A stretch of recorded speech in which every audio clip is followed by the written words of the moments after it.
This has been it's been a staple of so many religions. On episode 1897, Graham Hancock shares his theory that Antarctica on ancient maps is evidence for advanced civilizations. One of the things I find most striking is the presence of Antarctica on ancient maps, because we didn't discover it until 1820. These are 15 of the craziest conspiracy theories ever shared on the Joe Rogan Experience podcast, beginning with episode 1954, where Joe Rogan shares his theory on the afterlife. And yet it's on maps drawn in the 1500s with great detail, which again were based on much older source maps that have now been lost to us.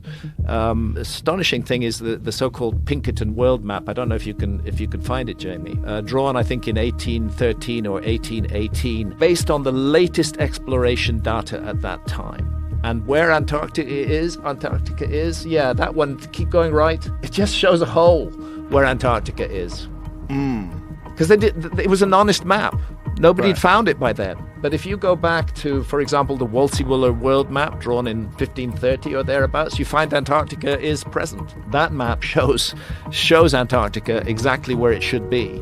And it shows it, there we go, Antarctica, at the tip of South America, just south of South Africa. And what did they call it back then? Well, they call it the Southern Land, and it's larger than it is today, but it was larger than it is today during the Ice Age. Antarctica was a much bigger. Now, what the fuck is it doing on a map drawn in the 1500s, which we know was based on older source maps when nobody knew it existed in the 1500s?